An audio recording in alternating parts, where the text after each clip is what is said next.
গাড়ি দাঁড়ালো, আমরা চা খেতে নামলাম বাঁশগোড়া বাজারে। মজার ব্যাপার, একটা 18 থেকে 22 বছরের মেয়ে, ভীষণ মিষ্টি দেখতে। মেয়েটা এত সুন্দর, ঠোঁটে লিপস্টিক লাগিয়েছে। হ্যাঁ, মেয়ের ঠোঁটের দিকে তাকালে মনে হয় যেন পূর্ব দিকে সূর্য উঠেছে। আর মেয়েটা এত সুন্দর, কমর দুলিয়ে দুলিয়ে যাচ্ছে। মেয়েটার পেছন থেকে দেখলে মনে হয় যেন দীঘা সমুদ্র ঢেউ উঠছে। হলো মজার ব্যাপার, মেয়েটা হেলে দুলে যাচ্ছে আর পেছন থেকে 3টা ছেলে ওকে ভালোবাসার চেষ্টা করছে, লাইন মারার চেষ্টা করছে, ঝাড়ি মারার চেষ্টা করছে। আমি বললাম বাপরে বাপ, অজয়া এলাকায়, বাঁশগোড়া হেড়িয়া এলাকায় এত মেয়ের অভাব, একটা মেয়ের পেছনে 3টা ছেলে। ব্যাপারটা মন্দ নয়, একটু ভালো করে দেখি। তো মেয়েটা হেলে দুলে যাচ্ছে, 3টা ছেলে ভালোবাসার চেষ্টা করছে এবং ঝগড়াঝাটি রীতিমতো। হেড়িয়ার ছেলে বলছে আমার বাস স্ট্যান্ড পেরিয়ে এসছে, ওকে আমি বিয়ে করব, সুন্দর করে সংসার করব। বাঁশগোড়ার ছেলে বলছে তো এই আমাদের এলাকায় এসছে, একে আমি এখানে বাড়িতে রাখবো, কালকে রেজিস্ট্রি ম্যারেজ করবো, পরশুদিন বউ বাচ্চা নিয়ে ঘর করবো।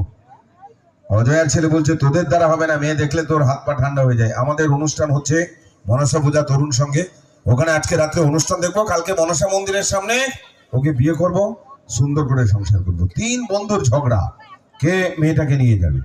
তো মজার ব্যাপার, 3 বন্ধুর মধ্যে মোটামুটি একটা সমঝোতা হলো।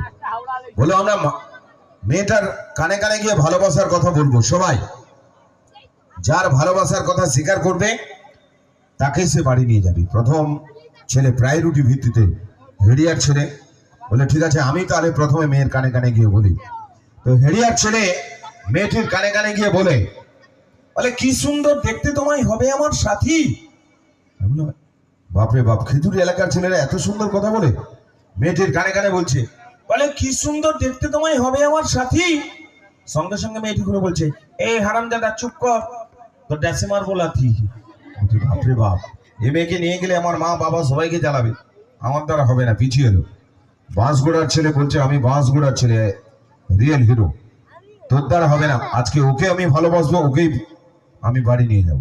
তো বাঁশগোড়ার ছেলে মেয়েটির কানে কানে গিয়ে বলে প্রিয়াঙ্কা চোপড়ার মতো দেখতে তোমায়, বয়স কিন্তু কাঁচা। প্রিয়াঙ্কা চোপড়ার মতো দেখতে তোমায়, বয়স কিন্তু কাঁচা, তোমায় যদি পেতাম জীবনটা হতো বাঁচা। সঙ্গে সঙ্গে মেয়েটি ঘুরে বলছে, মিঠুনের মতো দেখতে তোমায়, দাড়ি গোঁফটা চাচা। মিঠুনের মতো দেখতে তোমায়, দাড়ি গোঁফটা চাচা, সকালবেলায় দেখাশোনা, রাতে হুতুম পেঁচা। বলছে বাপরে বাপ, এ মেয়েকে প্রেম করা যা, বুড়া হাতিকে জাগিয়ে পড়ানো যায়।